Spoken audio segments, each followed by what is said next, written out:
So hello guys, welcome back with another video. My name is Archit and guys today we're going to study about some national campaigns which were held by Gandhi ji. So how Gandhi ji spread our independence. तो आज हम इसके बारे में पढ़ने वाले हैं. तो जो जो टॉपिक्स हम आज लेंगे वो होंगे Champaran movement 1917 which was held in Bihar. Champaran is a district of Bihar. Next Kheda movement 1918, ये भी हम पढ़ने वाले हैं. नेक्स्ट हम पढ़ेंगे खिलाफत मूवमेंट 1919. नेक्स्ट हम पढ़ने वाले हैं नॉन कॉपरेशन मूवमेंट 1920. नेक्स्ट हम पढ़ने वाले हैं सॉल्ट मार्च, और आप इसको डांडी मार्च, एज अ डांडी मार्च भी आप इसको बोल सकते हो. It was held in 1930. And next we are going to study quit India movement and August movement 1942. तो गाइज ये कुछ मेन इम्पॉर्टेंट जो आपके मूवमेंट्स हैं जो कि महात्मा गांधी जी ने लीड किए थे, या महात्मा गांधी जी का इनमें बहुत बड़ा संयोग रहा है जिसकी वजह से आज हमारा देश आज़ाद है. तो will going to study this. So guys will start with Champaran movement 1970 which was held in Champaran in a district of Bihar.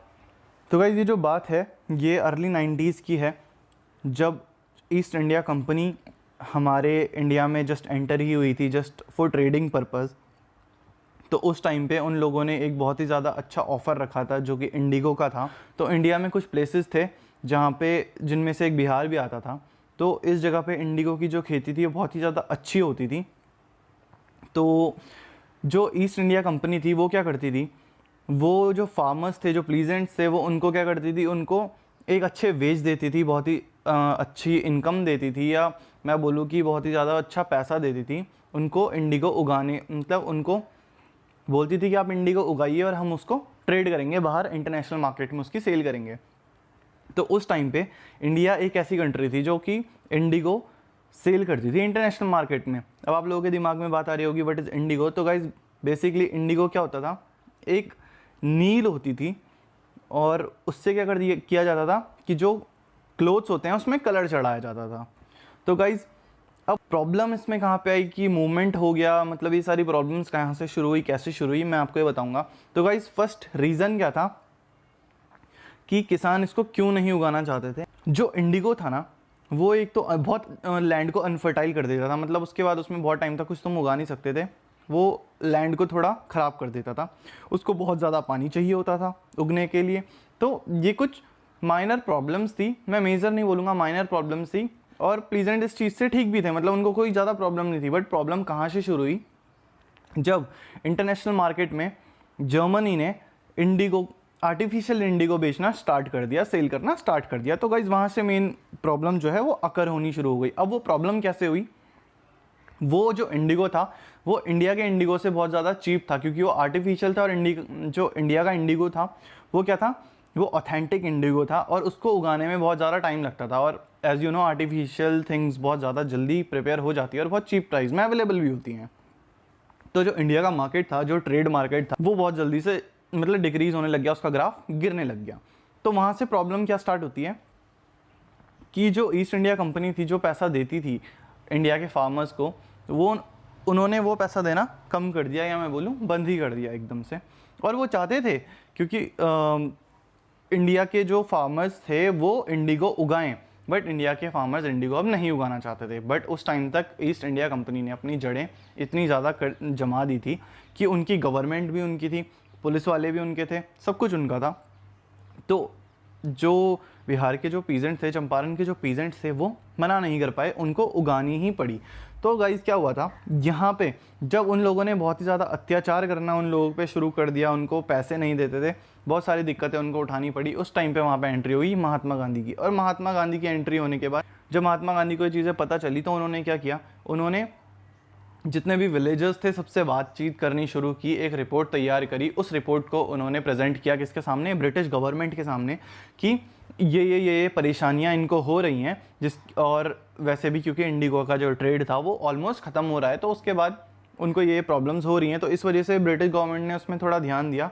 Indigo commission नाम की एक कमेटी बनाई ब्रिटिश गवर्नमेंट ने, जिसमें से महात्मा गांधी भी एक सदस्य थे. तो गाइज उसके बाद क्या हुआ,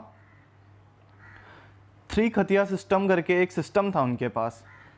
जिसमें उनको इंडिगो उगाना पड़ता था। और उसमें उनको इंडिगो कैसे उगाना पड़ता था कि 3 कथिया सिस्टम में क्या होता था, मैं आपको एक आइडिया देता हूँ कि 1 बीघा इज इक्वल्स टू 20 कथिया, ठीक है। तो 1 बीघा इज इक्वल्स टू 20 कथिया, मतलब 900 गज इज इक्वल्स टू 20 कथिया, ठीक है गाइस। 900 में से 135 गज उनको क्या करना पड़ता था, इंडिगो उगाना ही पड़ता था। तो ये इस सिस्टम का क्या था, मतलब उस टाइम पे जब स्टार्टिंग हुई थी तो 3 कथिया सिस्टम ये उस टाइम का था, और उनको मतलब 135 गज उगाना ही पड़ता था अपने 900 गज की ज़मीन में। तो जब उनको मतलब प्रॉफिट होना कम हो गया, बंद हो गया, तो उन लोगों ने इस चीज़ के लिए जब विरोध किया तो महात्मा गांधी जी ने उनका साथ दिया। और जो एक कमेटी थी इंडिगो कमीशन की, उसमें उन्होंने महात्मा गांधी ने ये चीज़ें रखी, पूरी रिपोर्ट बना के रखी। और उसके बाद इस जो इंडिगो कमीशन था, इसने क्या किया, 3 कथिया सिस्टम को बिल्कुल ख़त्म कर दिया। तो यहाँ से क्या हुआ था कि एक बोल सकते हैं एक बहुत ही ज़्यादा स्मॉल सी एक जीत हुई थी, किसकी, महात्मा गांधी की। उन्होंने क्या करवाया था कि मतलब प्लीजेंट्स को उन्होंने उनका एक हक बोलते हैं ना, उन्होंने वो उनको दिलाया था। तो गाइज़ ये पीपीटी है, ये नोट्स हैं, अगर आपको चाहिए होंगे तो आप ले लीजिएगा मुझसे थ्रू, आप मेरे को मेल कर सकते हैं, आप मुझे डीएम कर सकते हैं इंस्टाग्राम में, आप मुझे फेसबुक में मैसेज कर सकते हैं, और फॉलो कर दीजिएगा इंस्टाग्राम को। और प्लीज़ वीडियो को लाइक कर दीजिए अगर आपको अभी तक कुछ भी समझ में आया हो, या आपको कोई सजेशन देना हो, कुछ इश्यूज़ हो आपके, तो आप प्लीज़ कमेंट करके पूछ सकते हैं, आप इंस्टाग्राम में भी मेरे से पूछ सकते हैं। So guys, now we're going to study Kheda movement 1918. This movement is done in Ahmedabad district Kheda. So guys, in this movement हम पढ़ेंगे कि मतलब खेड़ा मूवमेंट क्यों हुआ था, उसके पीछे क्या रीजंस थे, और खेड़ा मूवमेंट से जो प्लीजेंट्स थे उनको क्या क्या बेनिफिट हुए हैं, और क्या उनको समझ आया था उनके राइट्स के बारे में। खेड़ा एक जगह थी जो कि अहमदाबाद का एक डिस्ट्रिक्ट है खेड़ा। वहाँ पे जो एग्रीकल्चर था वो बहुत ही ज़्यादा अच्छा था, मतलब it is good in agriculture. और basically in agriculture tobacco and cotton वहाँ पे बहुत ही ज़्यादा अच्छी मात्रा में उगाया जाता था, और बहुत ही ज़्यादा अच्छी ग्रोथ भी होती थी।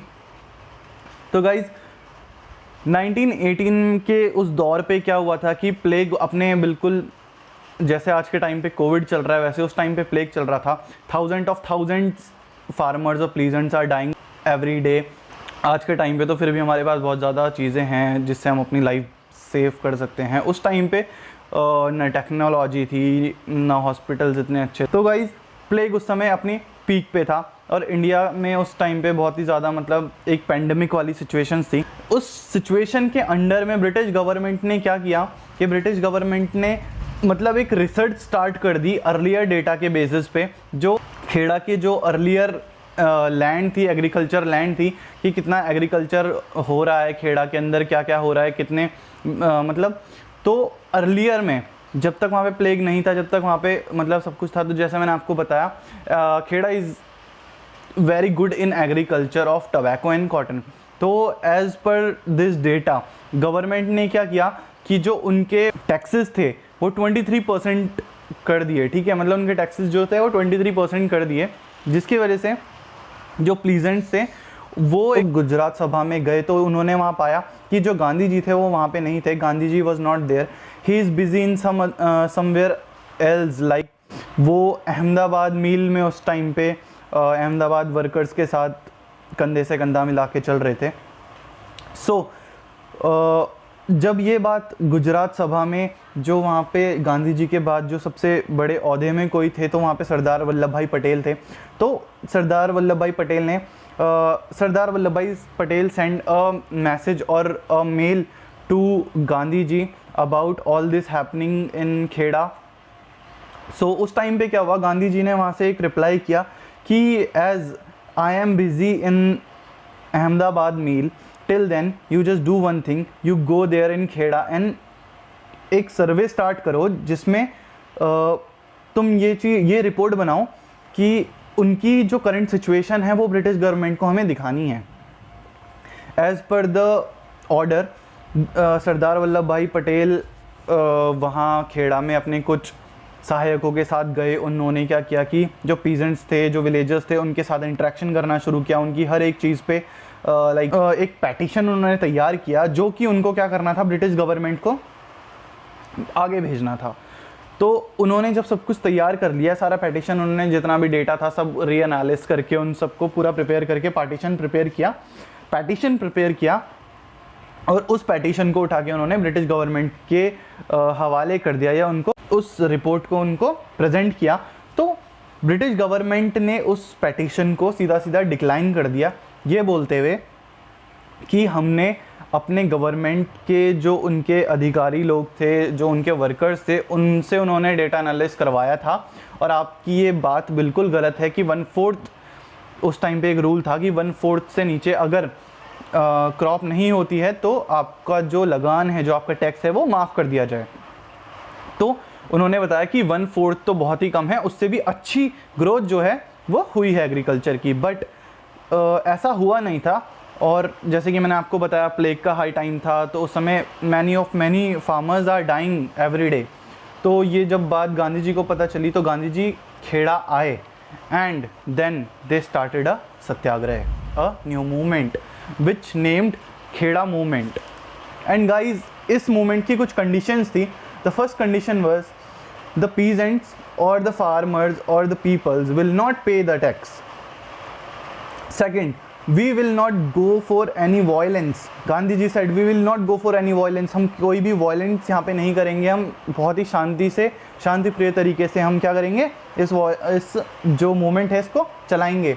तो गांधी जी ने जब ये बात बोली तो उनमें से कुछ लोग थे विलेजर्स जिन्होंने ये बात बोली है। I am so sorry for the disturbance guys, because बारिश हो रही है। तो उनमें से एक आदमी था वहाँ पे जिसने ये पूछा कि ऐसे तो ये लोग हमारी बहुत ही ज़्यादा बेकदरी कर देंगे, ये हम लोगों को मार सकते हैं, ये हम लोगों के साथ बहुत सारा गलत कर सकते हैं। तो गांधी जी ने उसी समय बोला कि yes, this is the satyagraha and this all will happen, but we should not get violence, हमें वायलेंस नहीं करना है। तो जब ये चीज़ें हुई तो उस टाइम पे क्या हुआ था कि जो गवर्नमेंट थी उसने अपना बैड से बैड वर्स्ट जो अपना रूप था उन्होंने वो दिखाया।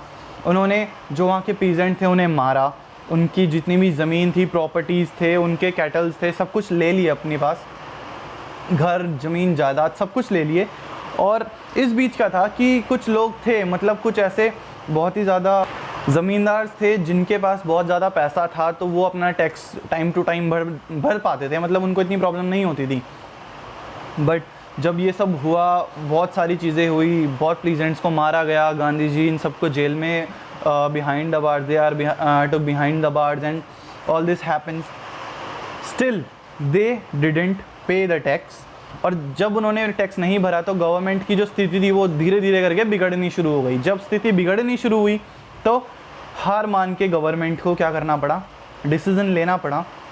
तो गवर्नमेंट ने कुछ मेन डिसीजंस लिए थे and the decisions were 2 years of tax will be free, like the people who are not able to pay the taxes, their 2-year tax will be free। मतलब उनको 2 साल के लगान से मुक्त कर दिया गया।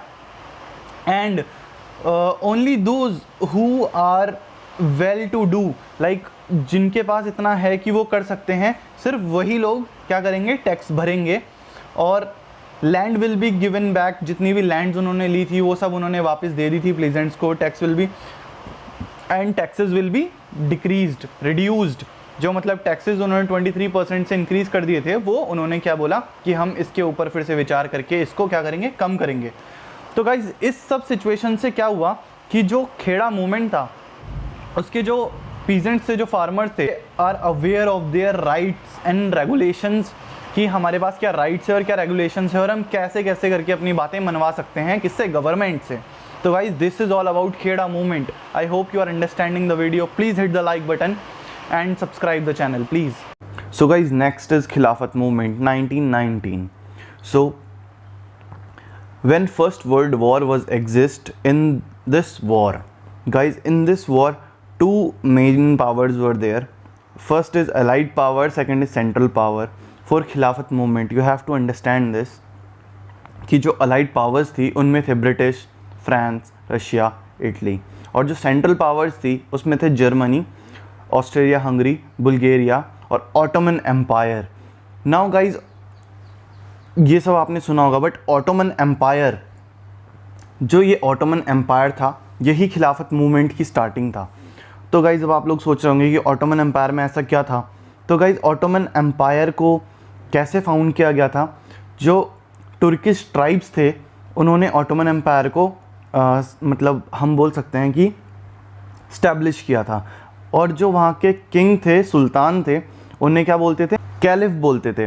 तो गाइज कैलिफ जो थे उनको क्या रिलीजन लीडर भी बोलते थे। सब जितने भी मुस्लिम्स वहाँ पे थे, मतलब ऑल अदर कंट्रीज़ में थे, तो उनको क्या बोलते थे, रिलीजियस लीडर्स भी उनको बोला जाता था। तो गाइस कहानी सारी यहीं से शुरू होती है। तो होते होते क्या हुआ कि जो अलाइड पावर्स थी वर्ल्ड वॉर में, वो जीत गई थी फर्स्ट वर्ल्ड वॉर में। किससे? सेंट्रल पावर्स से। जो कि सेंट्रल पावर्स कौन कौन थी? जर्मनी, ऑस्ट्रेलिया, हंगरी, बुल्गारिया और ऑटोमन एम्पायर भी थी। तो अलाइड पावर्स, जैसे कि आप लोगों को पता होगा अगर आपने हिस्ट्री पढ़ी है, कि जो अलाइड पावर्स थी उन्होंने क्या करना शुरू किया, ट्रीटीज साइन करानी शुरू कर दी, जिसकी वजह से क्या हो, जो सेंट्रल पावर्स हैं वो क्या करे, वो वापस से अटैक करने की जल्दी से ना सोचे। तो वो लोग क्या करते थे, उनकी जितनी भी एरियाज़ रहते थे उनमें ट्रीटीज़ के द्वारा उनको ले लेते थे, और उनकी सोल्जर्स की जितनी भी सोल्जर्स की कैपेसिटी थी उनको हाफ से भी हाफ कर देते थे।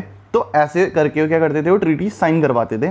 तो उन्हें वो अपनी तरफ से पीसफुल ट्रीटी बोलते थे।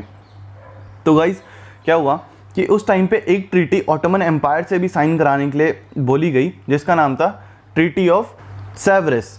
तो गाइज जो ये ट्रीटी थी, इसमें क्या था, जो अलाइड पावर्स थी उन्होंने क्या बोला कि हम आपका जितना भी नॉन तुर्किश टेरिटरीज है ना, हम वो सब आपकी ले लेंगे। So in this treaty allied powers will take off all the non Turkish territories of Ottoman empire like Egypt, Iraq, Palestine, Syria and etcetera. तो गाइज ये कुछ टेरिटरीज थी, ठीक है।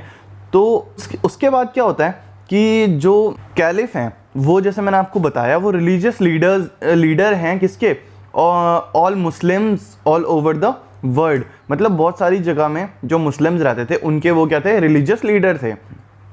तो it was said that in maximum countries activities जो थी ना वो स्टार्ट हो गई थी, किसके द्वारा, मुस्लिम्स के द्वारा। क्यों? क्योंकि जो उनके लीडर्स थे वो किस में थे, वो परेशानी में थे। जो उसके लीडर थे वो परेशानी में थे, ठीक है। जो ऑटोमन एम्पायर के किंग थे वो परेशानी में थे। बट द मेजर एक्टिविटी जो थी वो कहाँ पे हुई थी, इंडिया में हुई थी। अब उसके पीछे एक रीज़न था। जो मोहम्मद अली हैं और जो शौकत अली हैं, मेन जिसे हम बोल सकते हैं कि Ali brothers who started this Khilafat movement, and the president was Gandhi ji. तो गांधी जी का इसके पीछे रोल क्या था और गांधी जी इसमें क्यों आए, उसके पीछे एक रीज़न था। वो रीज़न ये था कि एक और मूवमेंट हो जाता, खिलाफत मूवमेंट, किसके अगेंस्ट में, ब्रिटिश गवर्नमेंट के अगेंस्ट में, ठीक है। जैसे मैंने आपको अलाइड पावर्स का बताया था, ब्रिटेन उसमें एक था। तो ब्रिटिश गवर्नमेंट का क्या था उस समय, रूल था, शासन था, कहाँ, इंडिया में।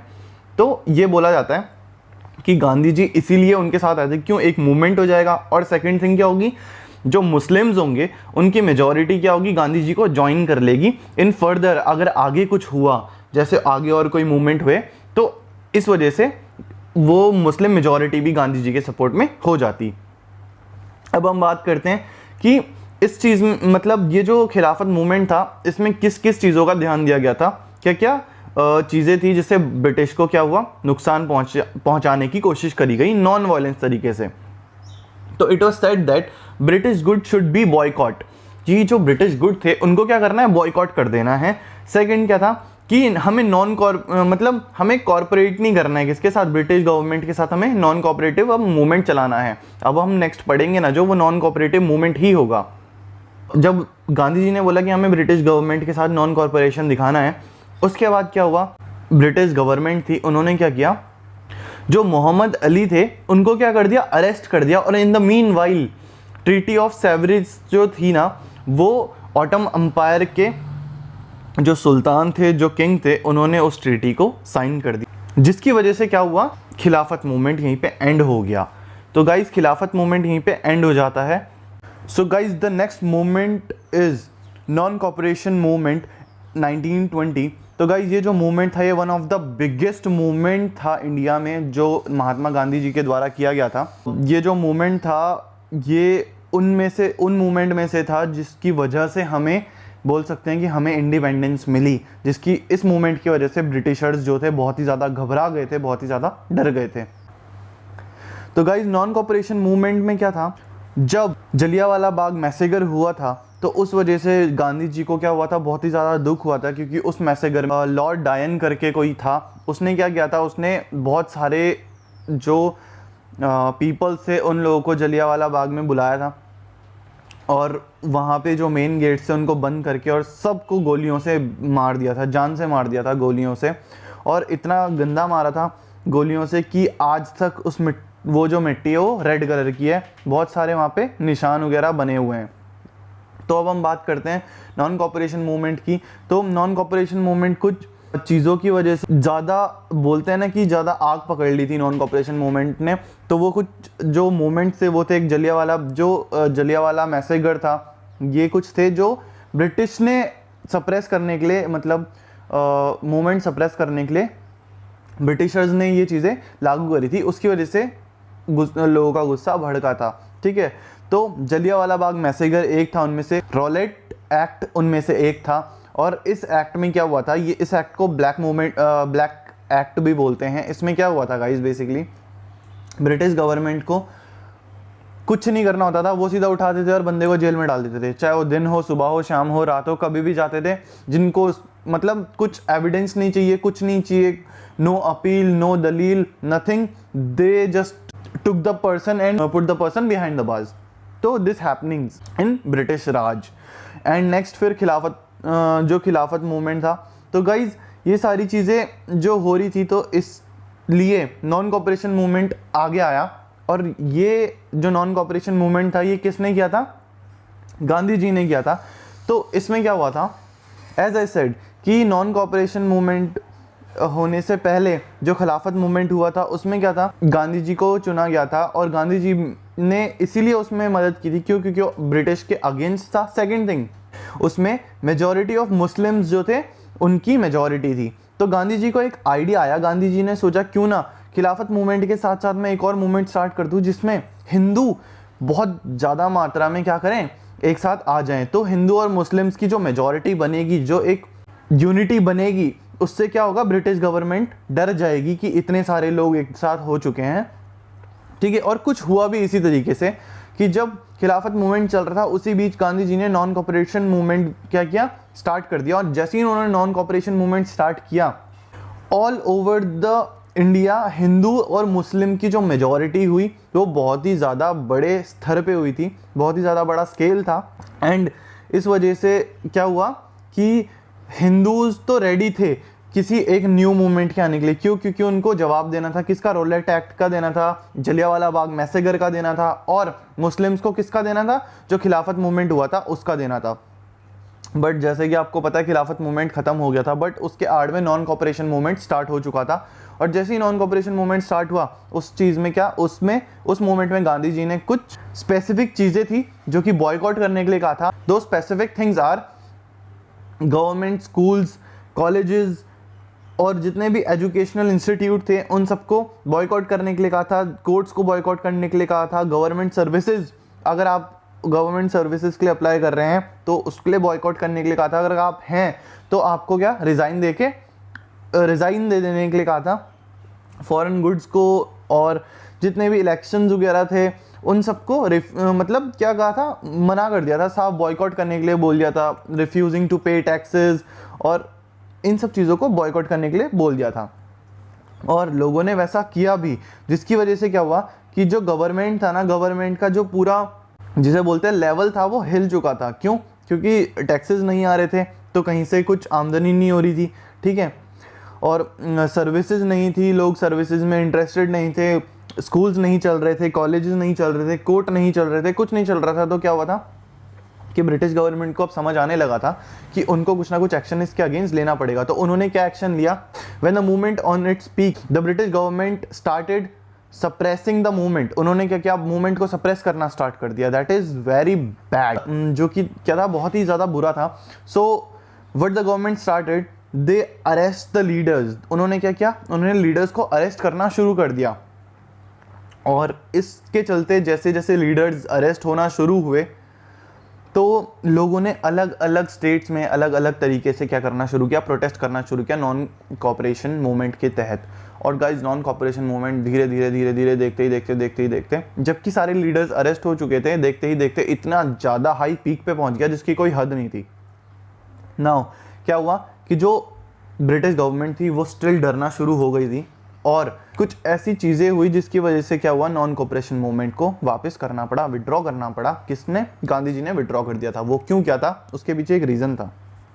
जैसे कि आप लोगों को पता है गांधी जी क्या करते थे, गांधी जी नॉन वायलेंस को बहुत ही ज़्यादा पसंद करते थे कि हम करेंगे बट नॉन वायलेंस तरीके से करेंगे। बट चौरी चौरा एक जगह थी जहाँ पे लोगों ने नॉन वायलेंस तरीके से प्रदर्शन करना, स्ट्राइक करना शुरू कर दिया था। उन लोगों ने बैठना शुरू कर दिया था पुलिस स्टेशन के सामने। और क्या हुआ कि पुलिस जो थी वहाँ पे, ब्रिटिश पुलिस जो थी, उसको ये चीज़ बहुत बुरी लगी। They have ordered the policemens to attack और बीट और start firing to the peoples who so sitting there for the protest. But इसी बीच क्या हुआ, जो वहाँ की भीड़ थी, जैसे उन्होंने देखा ना कि गोलियां और मारना उनको शुरू कर दिया गया है, तो उन्होंने इस चीज़ को नहीं सहन कर पाए वो लोग। और उन्होंने क्या किया कि चौरी चौरा मूवमेंट, एक चौरी चौरा इंसिडेंस था जो कि वहाँ पे हो गया। और उसमें क्या हुआ था कि लोगों ने क्या किया, जो चौरी चौरा पुलिस स्टेशन था उसको उन्होंने बंद करके और उसमें पूरे में आग लगा दी थी। और आग में 21 पुलिसमैन व बर्न अलाइव, 21 लोग जिंदा की मतलब पुलिसमैन थे जो जिंदा जल गए थे। And when this news comes to Gandhi ji, and Gandhi ji थे वो बहुत ज़्यादा डिसअपॉइंट हो गए थे इस न्यूज़ को सुन के। और उन्होंने फिर क्या किया, he withdraw the non cooperation movement. And उन्होंने नॉन कॉपरेशन मूवमेंट को विड्रॉ कर दिया। और बोला जाता है कि अगर नॉन कॉपरेशन मूवमेंट विड्रॉ नहीं हुआ होता तो इंडिया 1947 से पहले ही आज़ाद हो चुका होता। बट क्योंकि गांधी जी, आप जैसे आपको पता है, गांधी जी नॉन वायलेंस को बहुत ज़्यादा प्राथमिकता देते थे, तो उन्होंने क्या किया, मूवमेंट को वापस ले लिया था। And Gandhi ji withdraws the movement because of the Chauri Chaura incidents. Now guys, salt march, Dandi movement and in 1930. So guys, as you know what happens now, Gandhi ji started the civil disobedient movement in behalf of non cooperation movement. तो गांधी जी ने क्या किया कि non cooperation movement के साथ साथ उन्हें एक सिविल डिसोबीडियंट मूवमेंट भी स्टार्ट करना पड़ा। क्यों? क्योंकि उस टाइम पे जो नॉन कॉपरेशन मूवमेंट था वो बहुत ही ज़्यादा पीक में था और गांधी जी ने सोचा क्यों ना इसी के पीछे एक सिविल डिसोबीडियंट मूवमेंट भी स्टार्ट कर दिया जाए। बट उन्हें इस चीज़ की बिल्कुल खबर नहीं थी कि नॉन कॉपरेशन मूवमेंट उन्हें वापस लेना पड़ेगा। तो उसी के बिहाफ पे उन्होंने जो है ये सिविल डिसोबीडियंट मूवमेंट स्टार्ट कर दिया। अब गाइस क्या था कि इस मूवमेंट के तहत, इस मूवमेंट के चलते गांधी जी कुछ बड़ा करने की सोच रहे थे, एक मास मूवमेंट की सोच रहे थे। जो कि एक मास मूवमेंट कैसे बनता था कि उनको कुछ एक ऐसा पॉइंट चाहिए था जिसमें हर एक व्यक्ति, चाहे वो गरीब हो, चाहे वो अमीर हो, चाहे वो किसी भी जाति से बिलोंग करता हो, वो उस चीज़ को मतलब कंज्यूम कर रहा हो, उस चीज़ के साथ वो जुड़ा हुआ हो। तो वो क्या था? Food, obviously food. तो गाइज इसके चलते क्या हुआ, गांधी जी ने क्या किया, उन्होंने सोचा कि क्यों ना मैं कुछ ऐसा करूं जिससे सारे लोग मेरे साथ जुड़ें, इस प्रोटेस्ट में जुड़ें और एक बहुत ही मास प्रोटेस्ट इसको मैं बना दूं। तो गांधी जी ने उसी समय सडनली क्या हुआ, गांधी जी का ध्यान जो था ना वो टैक्सेस पे गया। किसके? सॉल्ट टैक्सेस पे गांधी जी का ध्यान गया, जो कि 63% से अबव थे। And you guys will shocked to hear this कि 15% of revenue was generated from the salt. then guys Gandhi ji को उनका जो मूवमेंट था वो मिल चुका था। and then Gandhi ji decided to prepare a protest against the taxes of salt. then तो guys इस मूवमेंट का नाम रखा गया सॉल्ट मार्च एंड दांडी मार्च। तो guys क्या हुआ, in this movement Gandhi ji took around 75 people from the Sabarmati ashram on 12th March 1930 to visit Dandi to break the salt law. Then what happens, this all journey took 24 days. They visit there, Gandhi ji all peoples जो कि जब वो निकले थे तो 75 peoples निकले थे और वहाँ पहुँचते पहुँचते in 24 days they become in thousands and lakhs. तो 6 April 1930 all the people visited Dandi and prepare salt. उन्होंने वहाँ जाके क्या किया, सॉल्ट बनाया। But it's not end hair.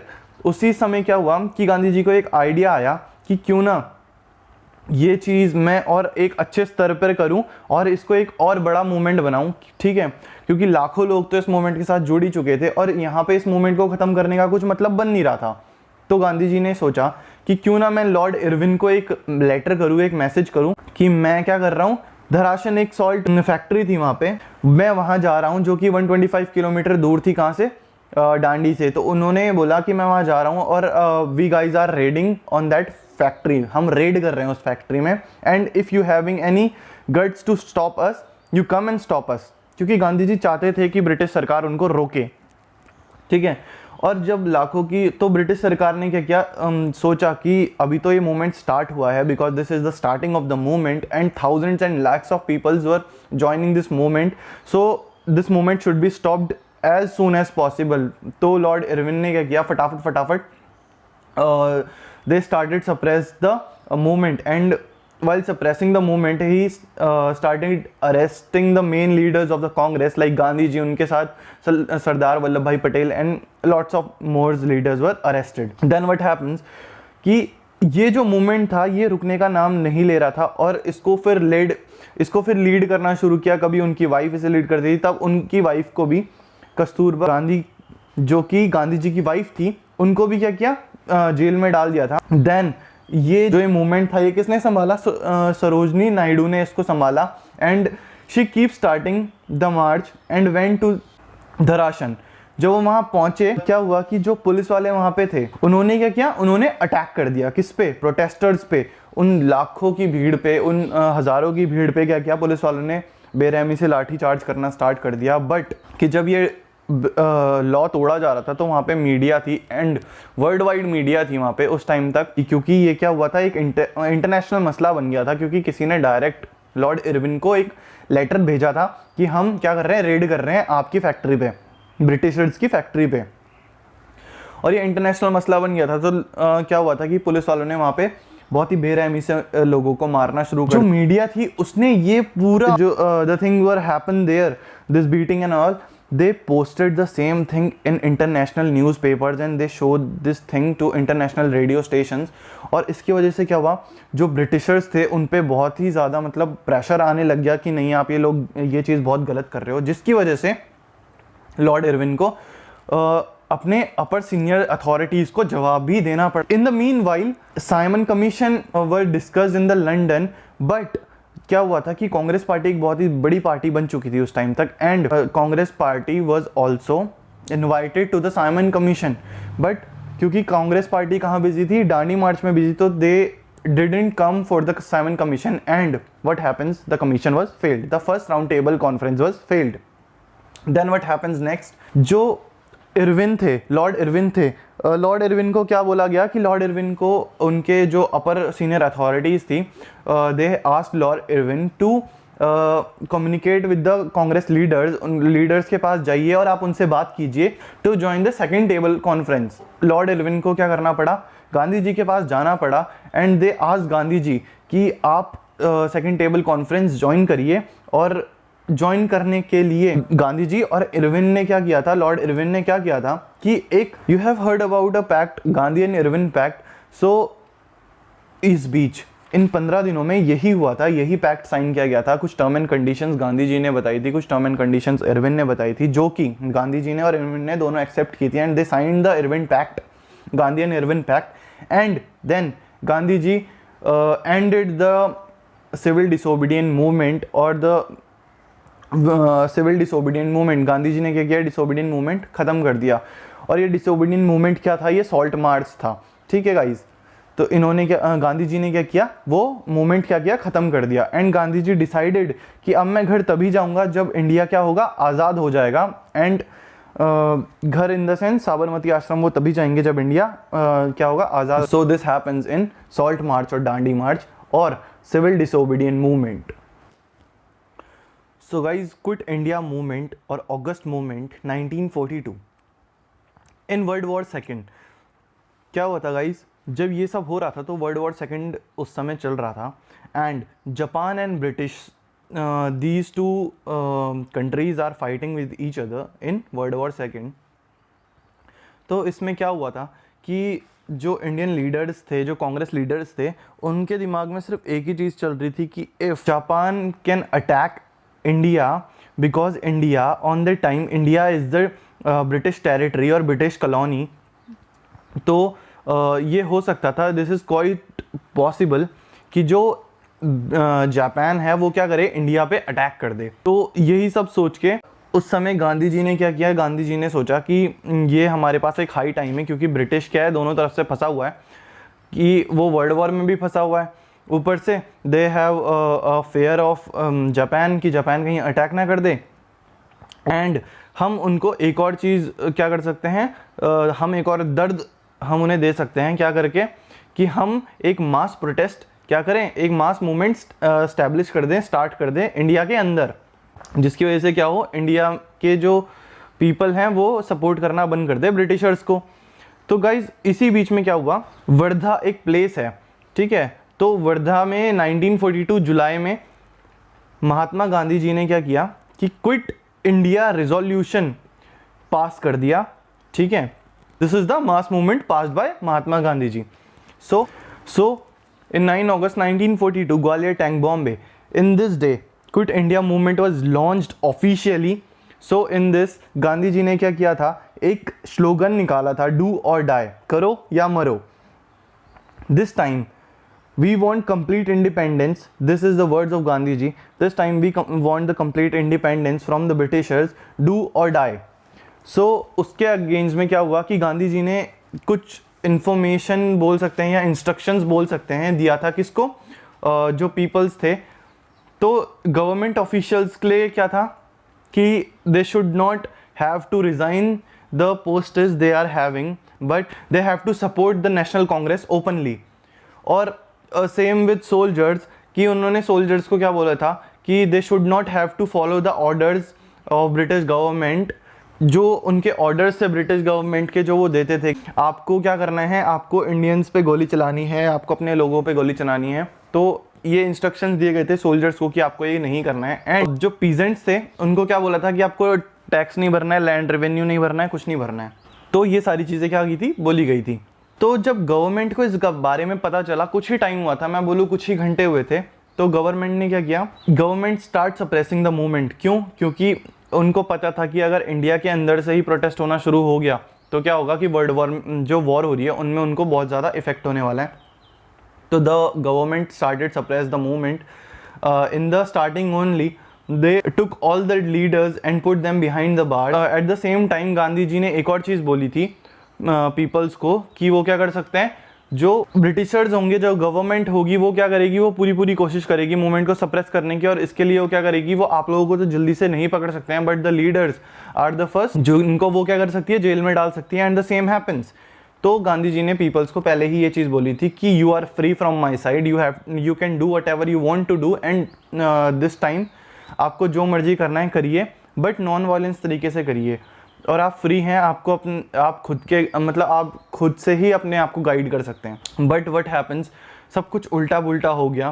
Peoples are getting so much aggressive, they start violence, और उन्होंने क्या किया, वायलेंस स्टार्ट कर दिया, एक बहुत ही मास लेवल पे वायलेंस होने लगा, बहुत सारे पुलिस स्टेशंस जला दिए गए, और जितने भी ब्रिटिशर्स गवर्नमेंट की जितनी चीज़ें थी सब कुछ तोड़नी शुरू कर दी, चाहे वो बिल्डिंग्स हो, चाहे वो कुछ भी हो, इंस्टीट्यूट्स हो, स्कूल्स हो, सब कुछ तोड़ना शुरू कर दिया उन्होंने। फिर उसके बाद क्या किया कि जब ब्रिटिशर्स ने ये चीज़ देखी कि हमें इस चीज़ से इफेक्ट हो रहा है, तो ब्रिटिशर्स ने एक स्ट्रॉन्ग एक्शन उसके अगेंस्ट में लिया। They brutally beat all the protestors, और they took just 4 weeks to low the movement. उनको सिर्फ और सिर्फ 4 हफ्ते लगे, मतलब 3 से 4 हफ्ते या 1 महीना लगा क्या करने में, मूवमेंट को दबाने में, मूवमेंट को वापस से सप्रेस करने में।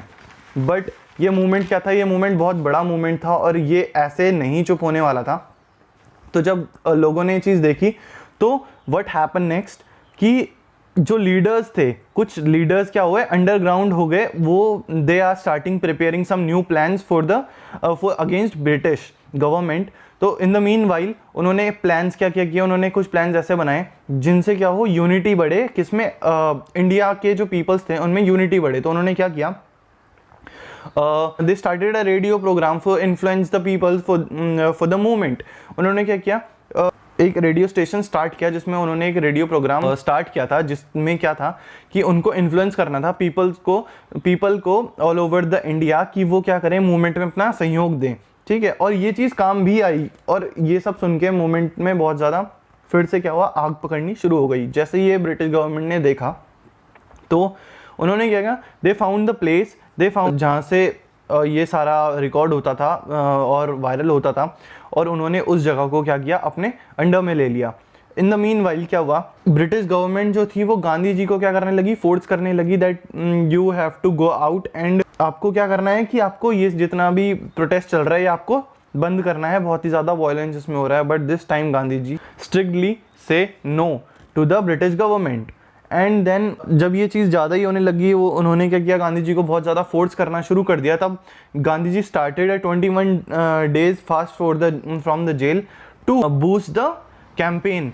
तो जब ये बात बाहर तक पहुंची कि गांधी जी ने क्या किया है, जेल के अंदर से ही प्रोटेस्ट करना स्टार्ट कर दिया है, तो प्रोटेस्टर्स को क्या हुआ, ये मतलब उनसे उनके इरादे और मजबूत हुए, and they start the movement again.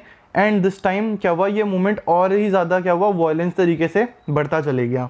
जब उन्होंने ये चीज़ सुनी ना, तो जो एनर्जी थी मूवमेंट की, that was the next level, and the protest strikes all over India, it was happening all over the India, protest strikes, violence, सब चीज़ें ऑल ओवर इंडिया में स्प्रेड होनी शुरू हो गई, और बहुत ही हाई लेवल में ये चीज़ें स्टार्ट होनी शुरू हो गई। देन व्हाट हैपेंस, धीरे धीरे करके जब ऐसा हुआ तो गांधी जी ने 21 डेज़ का फास्ट अपना कंप्लीट किया। उसके बाद फिर गांधी जी को जेल से बाहर निकाल दिया गया था 1943 में, और इस वजह से, और इसमें क्या हुआ, देन जो क्विट इंडिया मूवमेंट था वो हम बोल सकते हैं हाफ सक्सेसफुल हुआ, हाफ सक्सेसफुल नहीं हुआ, क्योंकि ब्रिटिशर्स की जब बात हुई थी तो ब्रिटिशर्स ने स्ट्रिक्टली बोल दिया गया, ब्रिटिशर्स ने स्ट्रिक्टली ये चीज़ प्रॉमिस की थी कि वो क्या करेंगे, वो लोग इंडिया को आज़ाद करेंगे, but it is not possible in the war situation. War situation में वो चीज़ पॉसिबल नहीं है, और इस चीज़ को उन्होंने रिक्वेस्ट की थी कि लीडर्स समझें। ठीक है, तो ये हुआ था क्विट इंडिया मूवमेंट में, और गांधी जी ने इस बार इनके प्रॉमिस को इसलिए मान लिया था क्योंकि this time British government was too afraid from the violence, और in violence happens in all over the India.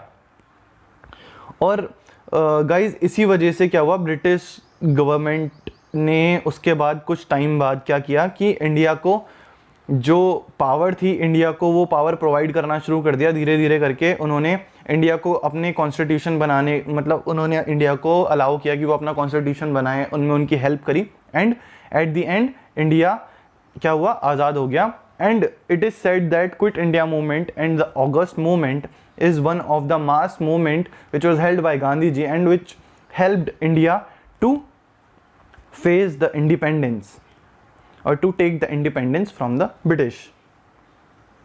So guys, thank you so much for watching the video, and we have done with the major movements of Mahatma Gandhi ji, and like, subscribe and share. Thank you so much guys.